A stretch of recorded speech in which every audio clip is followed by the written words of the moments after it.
A whole stack of speakers ready for installation. Let's close this door, turn the light on, that's a bit bright, and let's finally get to fixing this speaker. I don't know why there's a vacuum cleaner on top of it. As you can see, my office is still, well, it's better than it was 3 days ago, because believe you me, it's, I don't know, 3 days ago, more than 3 days ago. It's now Tuesday. Last Friday, if I turn this around, this path through here was about 20% of what is here now. So this is a vast improvement. I can move around. Okie dokie. So I've mentioned for the millionth time, that one's fixed, this one isn't. That's what I'm going to do today. Need to find somewhere to put the camera. Let's see if this will rest up here. Does that work? Hopefully it does. And let's get to work.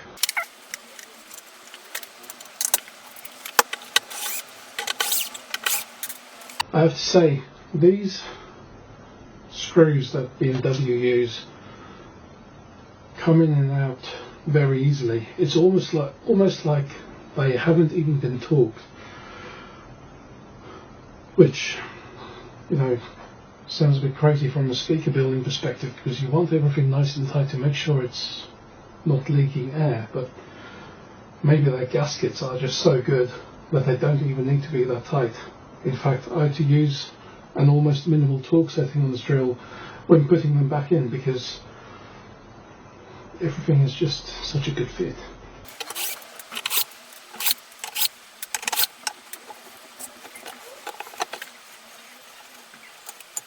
There we go, one driver out, ready for the cone to be severed from its master. So just going to take this off.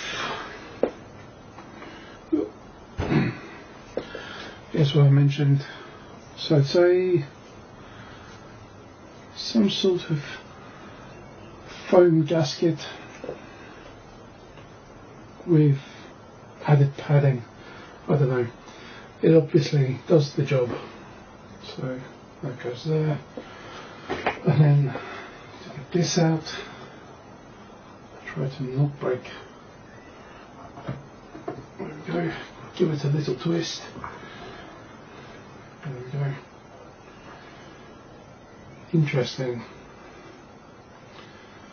That one either didn't have one of these gaskets or it was stuck in there, because it didn't come out with the tweeter. Never mind. And obviously this one's got a bit more glue on, because when I removed this tweeter, this just came off immediately. So there's another tweeter, there's a speaker box. So let's get these set down over here. So closer inspection. We're going to be taking that apart in a moment, and then this is just going to get cut around there. I do need this, and now I've got hiccups. Don't know where that's come from. And this one, nope, that driver's missing. Where is that gone? Oh, there it is. Boom. Okie dokie. Let's see if we can. Nope, that's not going to balance. Make a bit of space.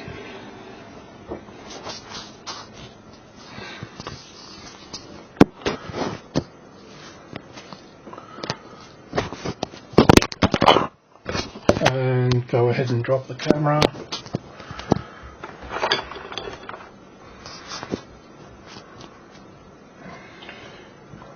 Hopefully you can kind of mostly see what I'm doing down here.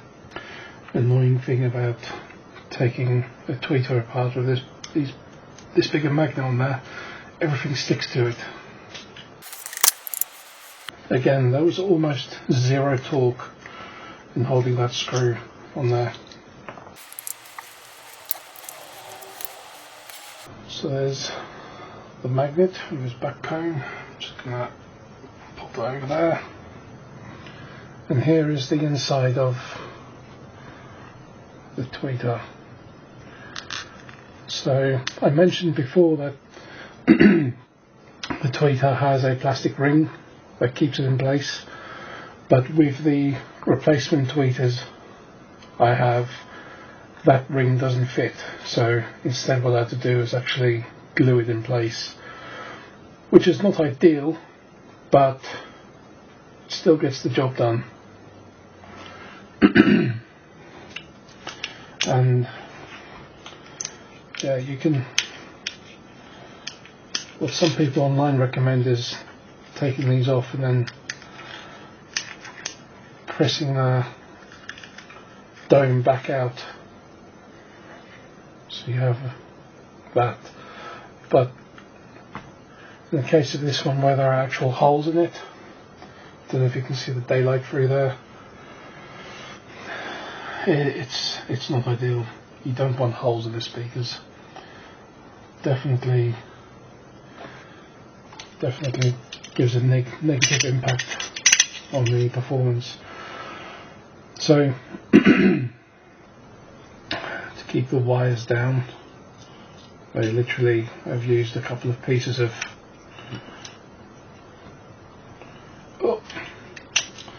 duct tape, just black duct tape. We'll reuse that because it's plenty sticky enough. The only downside is it does stick to the wires. There we go. So the wire route goes through there. This recess is made purely so that the duct tape can actually sit there flush. Overkill, if you ask me. And then there are the solder points so that you can plug it back in. And then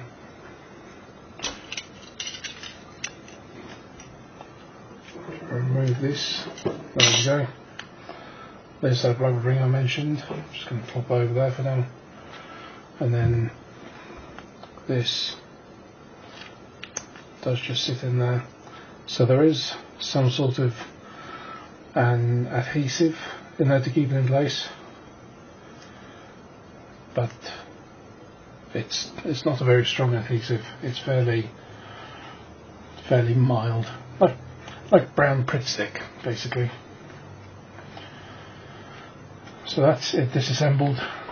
Just need to desolder those two bits. All this black stuff you see is the ferrofluid that sits inside the magnet. Shouldn't be leaking out because it's very viscous, but the inside of there is completely filled with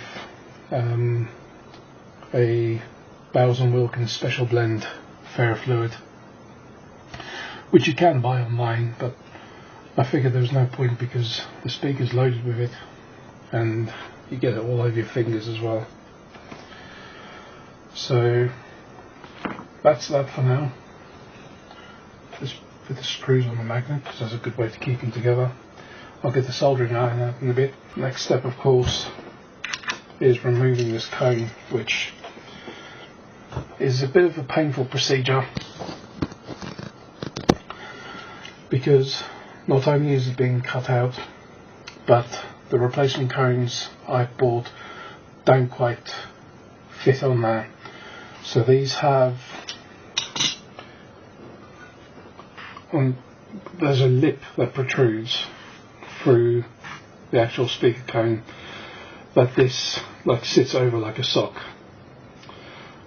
But we don't want to cut all of that away, so what I ended up doing on the other speaker was cutting lots of slots and then bending it in slowly so that the new cap can sit on there without, you know, looking unnatural.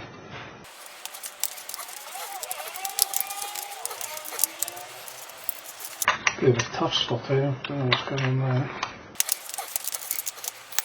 And that's the old cone cut off. This stuff's terrible. When it when you heat it up, it turns almost into like a polythene, like a shopping bag, really crap plastic, and then it cools down really quickly and it takes whatever shape it has.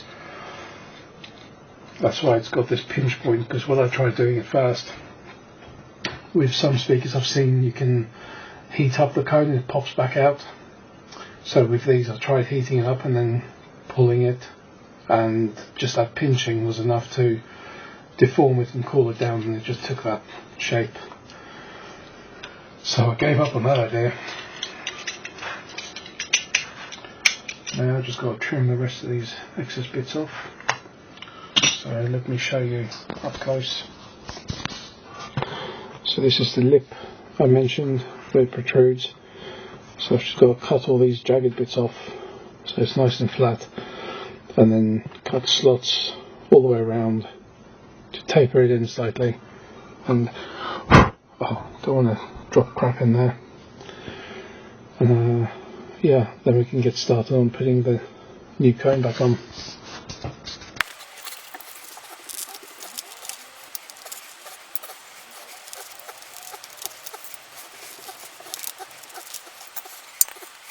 Naturally, you have to be careful not to drop anything in there. Don't want to get anything stuck between the magnet and the coil, because that's going to make for horrible noises.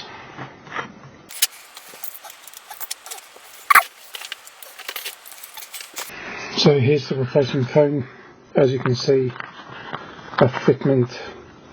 Ideally, this could do with sitting over that, so it forms a nice tight seal around there, but apparently, or if it can sit in like that, even better, but apparently the measurements on AliExpress are not quite UK spec, so their idea of 32mm is actually more like 28, which obviously doesn't bode well, but it is what it is and we'll make the most of it. So I've just got to flare out this edge, flare it down instead of up rather, so that it in turn forms a cap to sit over this lip. And now just got to make all the slits in there, start bending it in. Now anyone who's squeamish about damaging audiophile grade speakers, look away now. Anyone who doesn't really care or give a shit, carry on.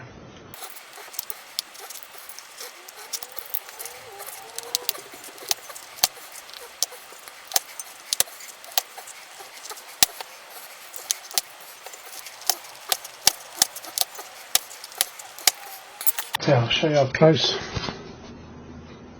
Slits made in the protruding part. Now it's got to bend them all down.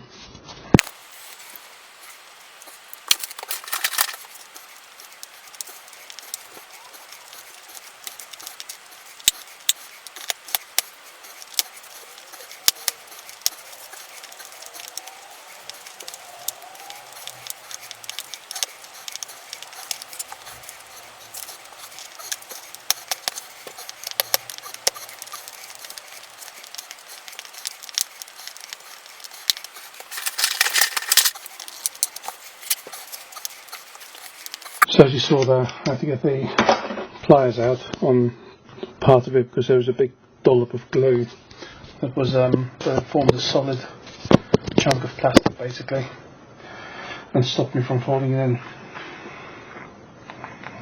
But now,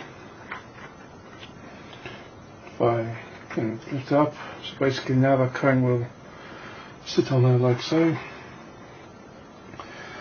So what I have for this, 2-part glue or mitre bond, basically super glue with an activator, put a bead of super glue around there, activator on there, and then just apply pressure.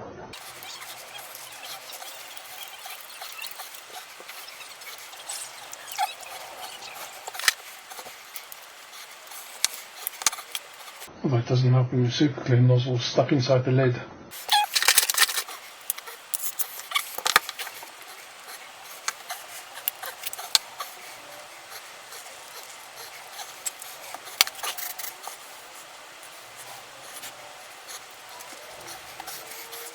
So now we just apply pressure for, I don't know, 20 seconds. Okay, I can see the glue is setting now. And there we have it. New dust cap on our main driver. So I can now set this aside. It can just sit up there. Obviously I can't put that back in yet because I need this access to put the tweeter back in.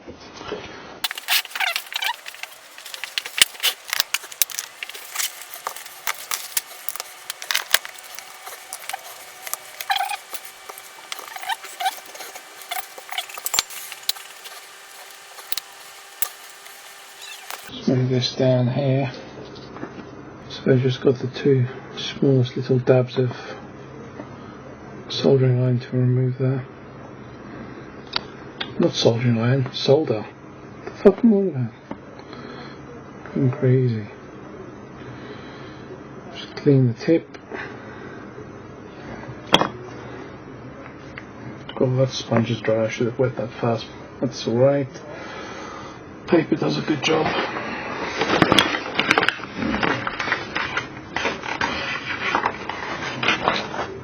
Good enough, because this just needs a smaller stab.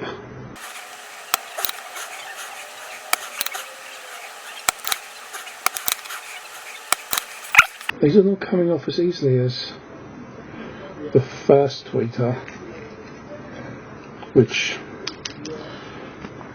sprung out the way almost energetically when I removed the solder. Or actually, I suppose. Just get that hot enough. There we go.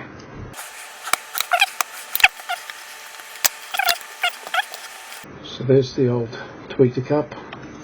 Good. It's sticking. And then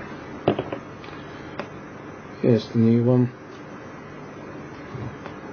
which if I show them side by side, I don't know if you can see the diameter differences there, but they are there. Let's just get that sitting in there. So these two need cleaning up.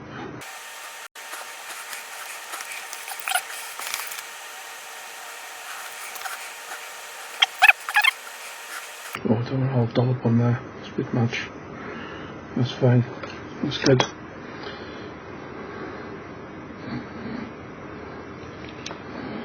So, a little bit of pressure.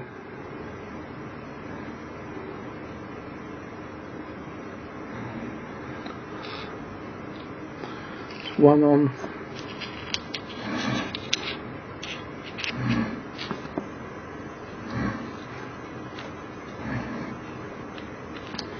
Oh, this thing's so lightweight.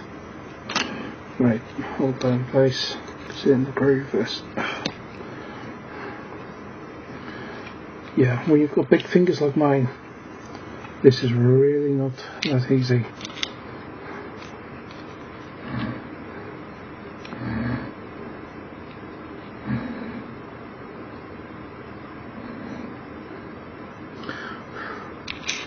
Okay, and we're on.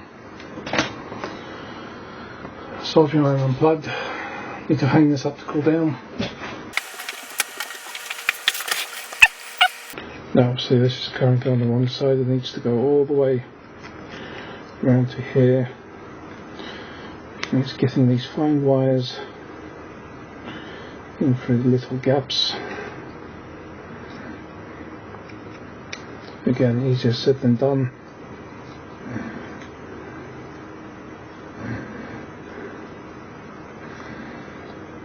There we go.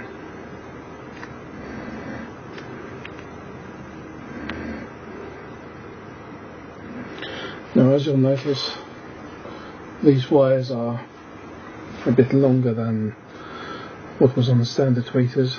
That's fine, because once I've got the tweeter cap in place, they can be fed through to the front and stuck under the the gaffer tape. So now it's just a case of getting this centered.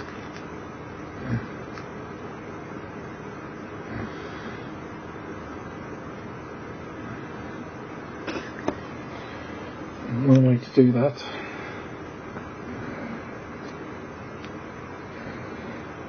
is to use the magnet. So now I just need to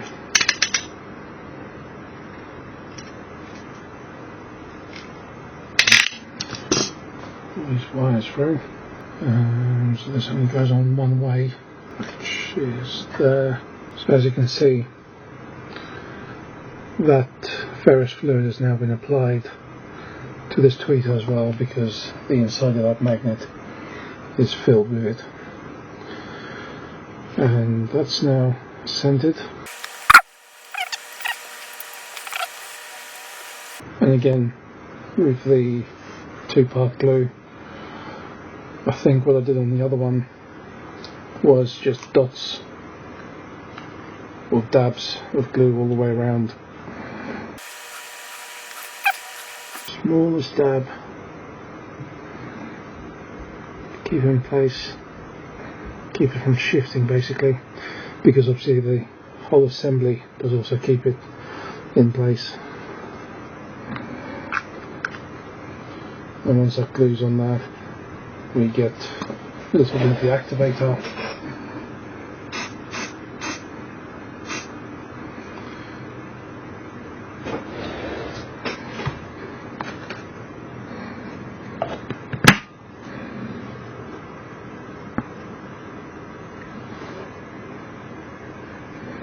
And then you end up with something like that.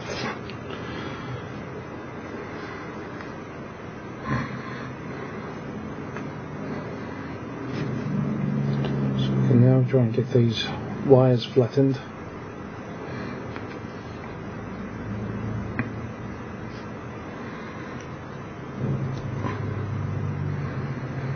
We put duct tape back on. They're both the same size, I can't remember. Just one on the back on, and then this one, obviously we've got a little bit of excess cable. So we flatten that into the groove.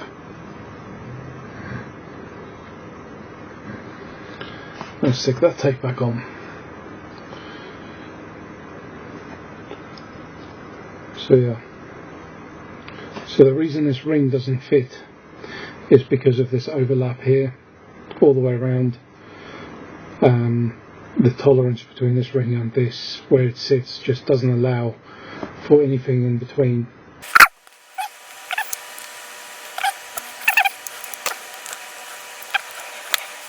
So as I said, these were not heavily torqued before, so I'm literally just getting them to the point where I stop turning, and then just another little tweak, stop turning there, tweak it,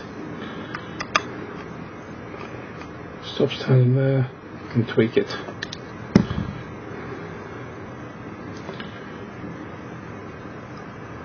Tweeter repaired. Okay, back over here. You can see, hopefully, there's a good enough angle here. Now, on this speaker I had a field day trying to work out which way around that goes, because it does only go in one orientation, and I I had it up like that, but I think it's actually the other way around. But I'm probably wrong again. No, the table's on this side, so it's got to be this way around, yeah. First time.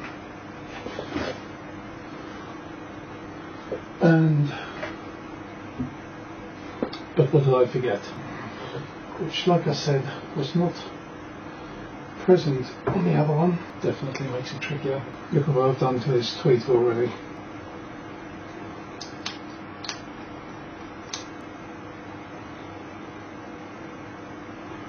How's that? Oh.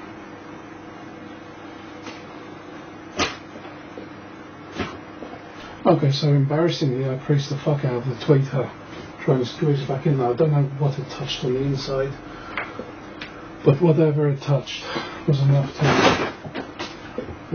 to crease it. Now we have some permanent marks on there, but at least they're not holes, so that's that going for it.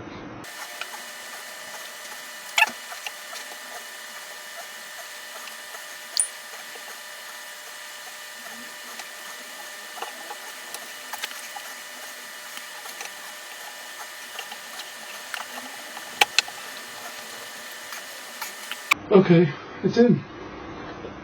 That would explain why I had such a hard time putting this one on, because if that gasket is still on the inside, like I had to push it really hard against the inside to actually get it to rotate. So that's that part. And now onto this one, and so this has got some locating pins. Camera just conked out as I was holding the speaker in my hand, so cable stuck. Now I've got it plugged into power, hopefully. Oh, that's not going to sit there. There we go. And all I've got to do is put the screws back in.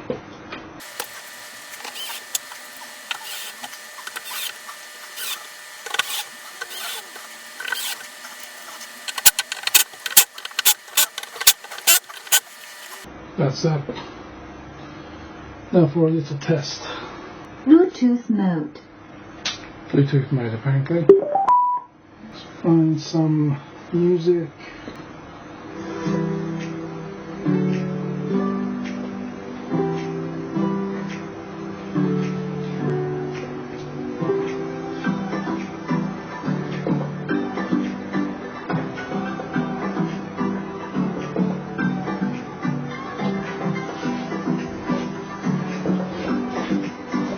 I need to stand further back.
Find something more interesting. So I've literally just spent £100 on this t-shirt.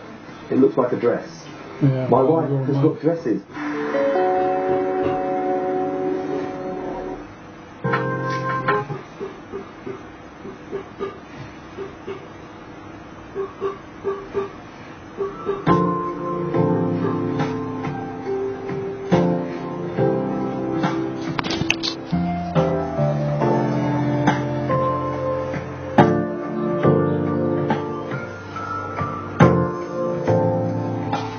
Okay, this music's terrible.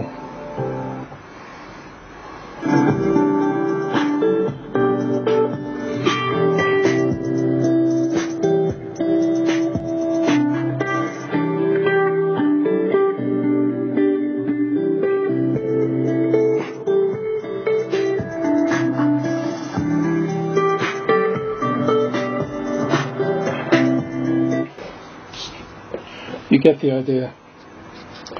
So, next step, as you saw me trying to fit the grill there, they don't quite fit into these rubber grommets yet. I need to make them bigger. Yeah, these are the originals. Actually, there's not that much difference in them, but yeah, it's a tight fit. And then I've just got this one left to clean up. As you can see, there's staining on there, and the back of it still needs gluing where it started separating. So I'm going to call that done for now. I need to set these aside and concentrate on other things. I've still got those C's speakers, the Nordic ones, to clean up and test out. I've also got some KEF Q series speakers that need just a bit of tidying up, sitting over there, feeling sorry for themselves. Haven't even tested them out yet. And yeah, that's it. This is going to be a long video. This has been a long video. So I'm going to leave it there and catch up with you next time.